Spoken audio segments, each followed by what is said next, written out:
Hello and welcome back to the Chargers Check-In. My name is Cecilia, coming to you after a tough loss that I'm going to walk you through. The Colts defeating the Chargers 38-24. Not a good look at all. And we're going to get into all of that. The first takeaway is that the defense is just nowhere near good enough for this to be a playoff contending team. It's not good enough. And the problem with that is that all of these injuries that we're talking about, well, most of them are happening on the offensive side. So if you're going to give either side a pass, it should not be the defense. It should be the offense. You know, you have your 6th and 7th string tackles out there. You have your number 3 running back having to act as a number 1. Justin Herbert still put up 427 passing yards. And that was with 2 interceptions, right? That was on a day where it felt like, you know, Justin Herbert's not having his best day, but he's still getting a lot done. 2 different receivers having over 100 yards. I don't know that we can ask Justin Herbert to be a hero every single game. He is still the reason that we were in it, him and his great receiving core. The defense cannot back him up, and it just gives you flashbacks to the good old days when Phillip Rivers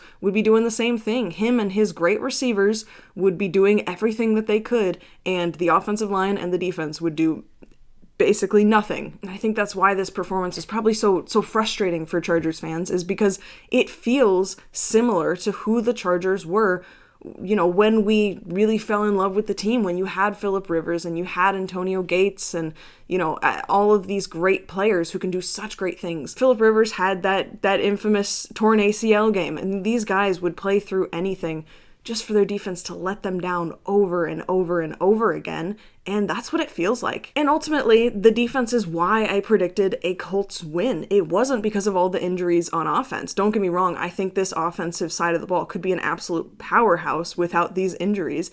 That doesn't change that the interior of the offensive line would be bad. Bradley Bozeman, Mekhi Becton, and Zion Johnson all had really bad games. Mekhi Becton was often on the field with some injuries, but there's no excuse for Zion. There's no excuse for Bozeman. I still consider Bradley Bozeman the weakest link on the offensive line, despite the injuries to everyone else. But the defense doesn't have the excuse of injuries. Now, Khalil Mack was back, Denzel Perryman was back. Neither of them played a lot. And so, you know, the help that was meant to be on the way, it kind of was. Khalil Mack had a sack. You know, I'm not trying to downplay their impact at all, but they were on a snap count. Hopefully we can see a lot more of them on Thursday. But the Chargers are at a point where they have no choice but to put serious resources into the defense this offseason, and that's really bad because the offense needs help too, but that's the situation that they've been in. They've put so many resources into the receiving game, and, well, that's great because it worked, right? We have some great receivers, but it doesn't matter because the defense is so bad. The Chargers just don't have the players on defense. You know, 2 years in a row, their first round pick and their second round pick go to the offense, and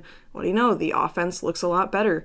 Great. Well, the defense looks worse because in this league, if you are not getting better, you are getting worse because the other teams are getting better and they have more tape on you. And Jesse Minter has some blame too. Don't get me wrong. My primary blame is with Joe Ortiz and the personnel, but Jesse Minter absolutely has some blame. Now, you guys will remember that I talked about the play that the Colts like to run, especially on first down, where whoever is lined up directly to the right of the offensive line or directly to the left of the offensive line chips the guy in front of them and then rolls out to the right. It's always to the right.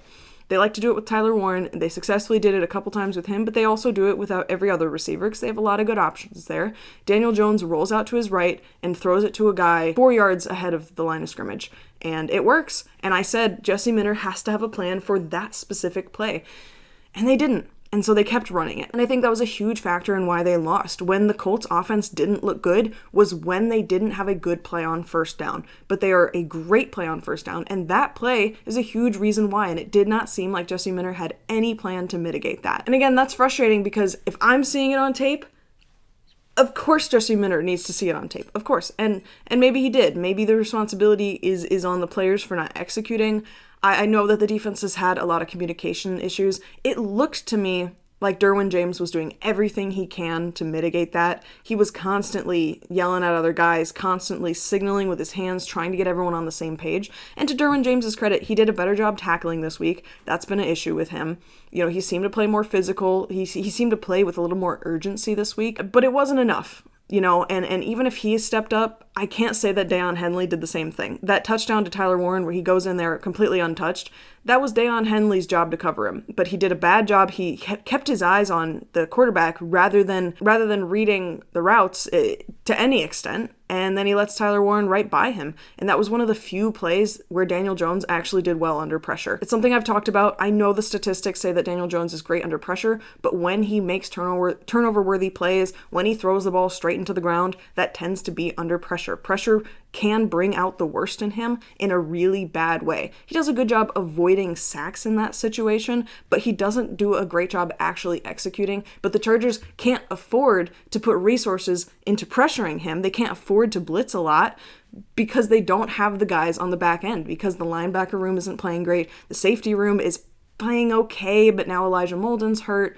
And I know some people are going to say, well, why'd we trade Alohi Gilman? And it's like, well, Alohi Gilman wasn't playing great either. That would not have been a solution. The solution would have been putting resources into this into the offseason, and the only thing that they did was getting RJ Mickens, who they don't seem to have a tremendous amount of confidence in. Well, they're going to have to now, because they are going to be putting him in more with Elijah Molden down, and we're going to see who he is. But the fact of the matter is the defense is playing poorly enough that they have several needs that they're going to have to address in free agency, in the draft, and they don't have a lot of resources to do it. They don't have a lot of draft picks. They are pushing up on the cap for this year right now. You know, last year they had a lot more resources, and they chose not to put a whole lot on the defensive side. You know, they let Poona Ford walk. I know that Poona Ford, he wanted to play for the Rams. Like, that was something that he clearly wanted to do, and so they would have had to, you know, pay him a lot more. But it doesn't look great, you know, because when T.R. Tart goes down, John Han is down, you know, Otito Ogbonia, I don't know if he was able to come back in the game, but he went down at one point. If we had just one more guy, and also imagine, you know, even when guys are healthy, Poona Ford next to T.R. Tart, that would look really good this year. The defensive tackle room, which I had a fair amount of confidence in because Jamari Caldwell looks really good, I'm thinking they're going to have to throw a draft pick that way, and I don't think they can afford to wait till day 3 to do it. So now you're in a situation where you absolutely need an offensive lineman who can just plug and play, you know, whether that's a center or a guard. You absolutely need to put more resources in there. Plus you need someone who can serve as depth in those departments, and arguably you need a swing tackle. So that's, you know, depending on the versatility, who they're able to get, that's 3 different players, and you need a defensive tackle, and you arguably need a safety. It would be a good thing for them to draft a corner and start developing that. It would be a good thing to draft another edge player, because Khalil Mack's not getting younger, and he has a hard time staying on the field, which, you know, he's in his 30s. That's not on him. But they can't handle screens because they can't break blocks, and it is a really bad look against a team that you know depends on a screen pass. These things are in the film. You know, you can see them ahead of time, but Deion Henley's not playing well enough. Derwin James, he played better, but he didn't play amazing, and a lot of this defense is kind of built around Derwin James playing amazing. It's just not good enough. My second takeaway is it seems that the defensive line are the only players who can tackle. You know, they do a good job when they can of tackling. Obviously, the run blocking against one of the best offensive lines in football right now is the Colts, and so their run blocking, you expect it to be better, especially on the interior. They were able to get some lanes going, but when the defensive line gets a hand on a guy, they tend to bring it down. They tend to not allow guys to break tackles. But then the line right behind them, the linebackers, they allow a lot of broken tackles. And that's just not good enough. That's not going to work. You have consistently bad reads from Deion Henley, from Troy Dye. Troy Dye was hurt this game, but it doesn't seem like anyone else has it. And you have to wonder, where is Junior Colson? Like, where has he been? It's been a year and almost a half a season, and I don't have a clue what we have in him because of the injuries. At some point, they're going to have to make a move in the linebacker room and just add that to the list of draft needs. And, you know, going into this season, it didn't feel like they would need that much, but maybe we shouldn't have expected Jesse Minter to overperform again when all of the roster has been put toward the offense time and time again. And this offseason, they cannot afford to miss on free agency signings. They can't. You know, they missed with Tyler Conklin. Last year, they missed with Hayden Hurst, and that stuff adds up, you know, and you're not going to hit on everyone. It's not always going to work. But they have to throw some of these signings onto the defensive side. And there are a lot of players whose contracts are up next year. They're not going to have a whole lot of flexibility to work with. They're not going to have a whole lot of money to work with like they did this last offseason. And so they are absolutely going to have to hit on their day 1 and day 2 draft picks this next year. They absolutely have to, because they're already bumping up against the cap. They can't afford to just go out and sign the best guys. They can't. And they're probably going to want to sign some offensive linemen in free agency. That way they don't have no choice but to overdraft a player. And so many people have been talking about Connor Lew out of Auburn. This could be our center of the future. Well, he just tore his ACL. So I don't know about that. Maybe that means you can draft him later, but then you're depending on Bradley Boseman probably the first half of the season at least, because not only do you have to wait for Connor Lew to get healthy, but you have to wait for him to work in the system for long enough. Offensive line is rarely a plug-and-play position because there is so much to learn. If you don't have the full offseason, what are you going to do? And it's not like he's the only center option, but with how Zion played today, you're probably thinking, well, we also need a guard. We can't have all of these needs on both sides of the ball 3 years into this regime. That's not good enough. We are going into the 3rd year next year, and they overperformed their first year. You can't say they did this year. I know it would be a different team without all the injuries, but the defense is the story. That being said, believe it or not all of the takeaways are negative. On the offensive side, my 3rd takeaway is that Oronde Gadsden is real. He looks fantastic. This was absolutely a breakout game for him. I know he has had good games in the past. I've talked about it before. But for him to go out there, get 164 yards on 7 receptions, get his first touchdown, I keep seeing stuff like, oh, the Chargers are going to trade for Njoku. The Chargers are going to trade for Mark Andrews. Why would they? They don't need to. They have their pass-catching tight end. The problem is not pass catchers. It's really not. And Gadsden, he's not an amazing blocker, but I can see him putting effort out there. I think that's something they absolutely can develop.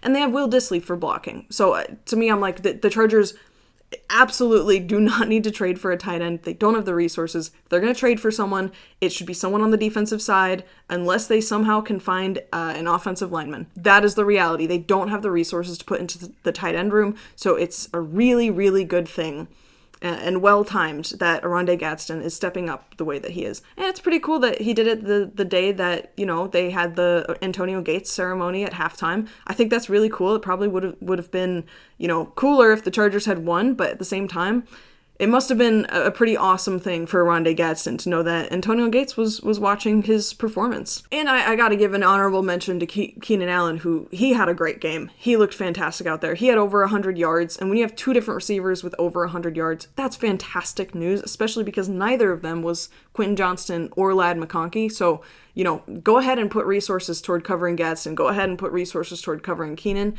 That's totally fine if Herbert just has to throw to Ladd McConkey. Like, if that's the worst thing our pass catchers are dealing with, that's great. I'm totally fine with that. Obviously, QJ has proven at this point, too, that he's very, very good, especially in the red zone. These are great signs, and Justin Herbert is so accurate at that second level, and that's where they're using Gadsden. And he's also proven he can be good after the catch, too. He had some good cuts for some good gain after the catch. He was also playing clearly through pain. After every catch, he was slow to get up. He was looking down at his knees. Hopefully he's good to play Thursday. I would not be surprised if he wasn't, because he was clearly playing through a lot of pain, and the Chargers absolutely needed him, and they're going to need him on Thursday as well. My 4th takeaway for this game is that going for it on 4th down absolutely helped this offense. They scored a touchdown because of it. It gave their offense a spark because of it, and it's going to give them confidence when they can do that, especially, it's not like it was 4th and inches. They went for it on 4th and 5, I believe it was, and they looked good. And obviously you don't want to be in a situation where you have to go for it on 4th down, but doing so when it makes sense, I think, shows confidence in your offense. And Jim Harbaugh has traditionally been very conservative in his play calling. And I think generally that makes a lot of sense. He generally coaches teams with really good defenses. The Chargers don't have a good defense right now, so you can't afford to play conservative on the offensive side. You need to keep your defense off the field as much as possible, and that means going for it on 4th down. They did that relatively successfully in this game, and that's something I want to see them do moving forward. I think they can push this risk-taking even further. I think they have to.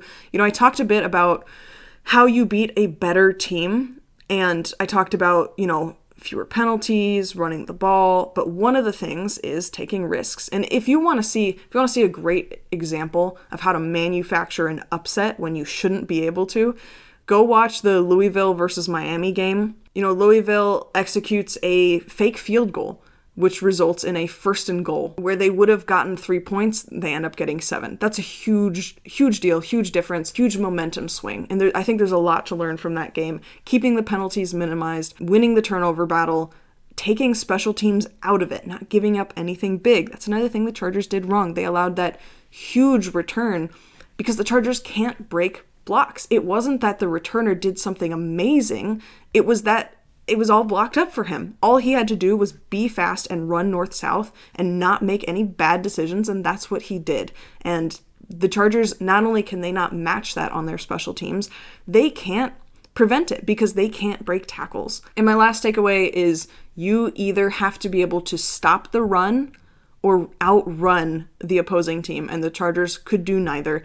Look, Kamani Vidal is great. I think he was a great pick. I think he has proven that he has a place on this team. He can absolutely be running back 2 next to Amarian Hampton, but he needs to be running back 2. He can't step up and be RB1. It's just not in his skill set. That's not who he is. He's not the, 3rd down and you just need to get 4 yards kind of running back. It's not who he is. I think he will be a great complement when Amarian Hampton is back. But until then, that Kamani Vidal performance that we saw last week, it's not repeatable. It's just not. And so while I think it proves his place on the roster, I don't think that it is good enough. I've talked about, I don't think it would be a bad idea for the Chargers to trade for a running back. But, now I'm looking at the defensive side I don't know that you can afford to put any more resources into the offense. I just don't know that you can. The Broncos have passed them in the division after a great comeback against the Giants. I don't think we need to be doomers about it. There's a lot of season left. There's a lot of time left, a lot of time for players on the offense to get back, but the defense is what the Chargers need to figure out, and it's going to be all eyes on Jesse Minter until they do. All right, before we get out of here, real quick, some injuries I noticed. I'm not sure how many of them were able to play through it. I believe a few of them were. Mekhi Becton went down at some point. I know we're frustrated with how he has performed, but again, if the Chargers had a better option, they would play that better option. And I think Mekhi Becton is a piece of this offensive line moving forward. We need him healthy. It seemed like he was able to go back into the game, so that's good. Austin Deculus went down, and he was able to go back at some points. And so we saw Foster Sarell play for him. Terrible news. And if you have been a Chargers fan for a few years, you know why you don't want Foster Sarell out there. T.R. Tart went down. That's a big deal. There have been some reports that he's going to be okay, that he should be good to play on Thursday. I hope that's true.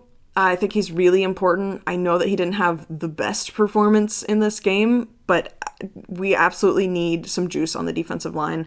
Aronde Gadsden, I don't think at any point he exited the game with an injury, but he was so visibly hurting that I am concerned about his availability on Thursday. And after this game, the Chargers have to depend on him. They absolutely have to. Otito Ogbonya, he went down. I don't believe he was able to get back into the game, but he has been an important piece for the special teams. And, with all these injuries on the defensive line, he's going to have to play, especially in more of those run-stopping plays where, generally he hasn't been played in a lot. He's going to have no choice but to play.